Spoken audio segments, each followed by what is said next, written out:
بسم الله الرحمن الرحيم الحمد لله رب العالمين والصلاة والسلام على رسول الله وعلى آله وصحابه أجمعين أما بعد.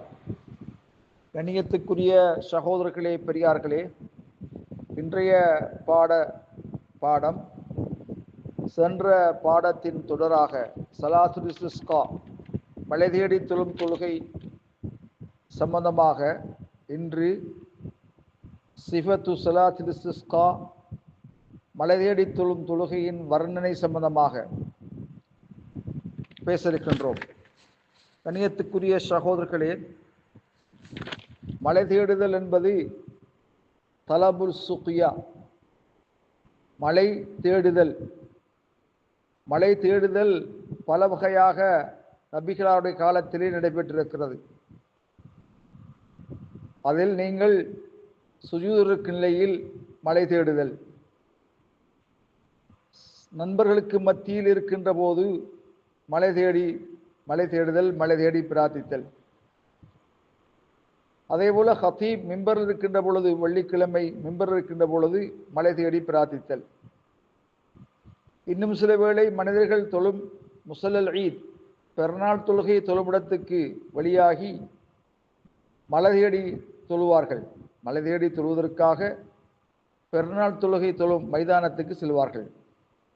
இந்த தொழுகையை பொறுத்தவரையில் மழை தேடி தொழும் தொழுகையாகிறது ஸலாத்துல் ஈத், பெருநாள் தொழுகையை போன்றதாக இருக்கும்.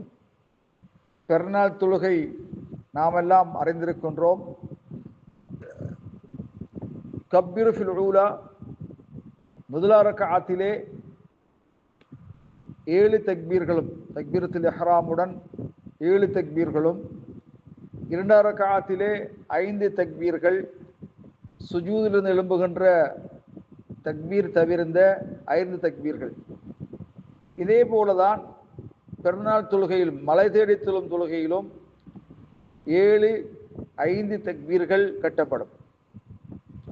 ஹுத்பாவை பொறுத்தவரையில் ஃபைன்னஹா ஹுத்பத்துல் வாஹிதா, மழை தேடி தொழும் தொழுகையின் ஹுத்பா பிரசங்கம் ஒன்று, ஹிலாஃப் இருந்தாலும் ஃபைன்னஹா ஹுத்பத்துல் வாஹிதத்துன், ஒரு ஹுத்பாவாக இருக்கும். அது பெருநாள் தொழுகையின் ஹுத்பாவை போல அல்ல. பெருநாள் தொழுகையின் ஹுத்பாவிலே அஹ்லுல் இல்ம், அறிவுடையோர்களுக்கு மத்தியிலே 2 ஹுத்பாக்களா அல்லது ஒரு ஹுத்பாவா என்பதிலே முரண்பட்ட கருத்துக்கள் இருக்கின்றன. ஆனால் பெருநாள் தொழுகைக்கு ஒரு ஹுத்பா தான் என்பது மிக சஹீஹான ஆதாரம் அதன் மீது அறிவித்துக் கொண்டிருக்கிறது. கண்ணியத்துக்குரிய சகோதரர்களே, நபி அலைஹிஸ்ஸலாத்து வஸ்ஸலாம் அவர்கள் ஆண்களுக்கு முதலிலே பிரசங்கம் செய்வார்கள். பின்னர் அவர்கள் இறங்கிச் சென்று பெண்களுக்கு உபதேசம் செய்வார்கள்.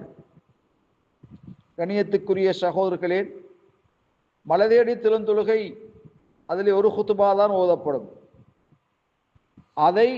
அந்த கருத்தை சொல்லக்கூடிய உலமாக்கள் ஸலாத்துல் ஈத் லஹா ஹுத்பத்தானி, பெருநாள் தொழுகை 2 ஹுத்பாக்கள் என்று சொல்லக்கூடிய உலமாக்கள் கூட ஹுத்பத்துன் வாஹிதத்துன், பெருநாள் மழை தேடி தொழும் தொழுகையின் ஹுத்பா ஒன்றுதான் என்று குறிப்பிட்டிருக்கிறார்கள். அதை தொழுகைக்கு முன்னாலேயும் ஹுத்பாவை ஓதலாம், தொழுது முடிந்த பிறகும் ஹுத்பாவை ஓதலாம். எல்லாமே மார்க்கத்திலே அனுமதிக்கப்பட்டிருக்கிறது. கண்ணியத்துக்குரிய சகோதரர்களே, பெருநாள் தொழுகையை பொறுத்தவரையில் லா துக்தா இதா ஃபாத்தத், அது தவறிவிட்டால் அது கலா செய்யப்பட மாட்டாது. அது குறித்த விதத்திலே மார்க்கமாக்கப்பட்ட ஒரு தொழுகையாக இருக்கும். அது மனிதர்கள் சமூகமளித்தல், ஒன்று சேருதல், அலா இமாமின் வாஹிதின், ஒரு இமாமின் மீது ஒன்று சேருதலாக இருக்கும். அது தவறிவிட்டால் அது கலா செய்யப்பட மாட்டாது. அவ்வாறே தான் ஸலாத்துல் ஜும்மா தொழுகை தவறிவிட்டாலும் லா துக்லா ஐதன், அதுவும் கலா செய்யப்பட மாட்டாது. ஏனென்றால் அதற்கு பகரமாக துஹர் தொழப்படும். அது லுஹருடைய நேரமாக இருக்கின்ற காரணத்தினால். பெருநாள் தொழுகையை பொறுத்தவரையில் நபி அலைஹிஸ்ஸலாத்து வஸ்ஸலாம் அவர்களை தொட்டும் அதற்கு பகரமாக எதுவுமே வரவில்லை. அது தவறிவிட்டால் இமாமோடு தொழ தவறிவிட்டால் அந்த தொழுகை தவறிவிடும். ஒலா இஸ்ரோதாலி கலாவுகா, அதை கலா செய்வதை மார்க்கமாகாது. கணியத்துக்குரிய சகோதரர்களே, பெரியார்களே, அந்த வகையிலே நாங்கள் அந்த பெருநாள் தொழுகையை நிறைவேற்றுவதோடு சஃப்புகளை பெருநாள் தொழுகையிலும் மலை தேடி தொழும் தொழுகையிலும் சஃப்புகளை சீர் செய்வது, ஒழுங்குபடுத்துவது அவசியமாகும். ஏனைய தொழுகைகளைப் போல இந்த தொழுகைகளிலும் சஃப்புகளை ஒழுங்குபடுத்துவது மார்க்கமாக்கப்பட்டிருக்கிறது. கணியத்துக்குரிய சகோதரர்களே, அந்த வகையிலே நாங்கள் இந்த தொழுகைகளை ஒழுங்குபடுத்தி தொழுவதற்கு எல்லாம் வல்ல அல்லாஹ் எனக்கு உங்களுக்கு அருள் செய்வானாக. ஆகிர் தஅவானா அல்ஹம்துலில்லாஹி ரப்பில் ஆலமீன்.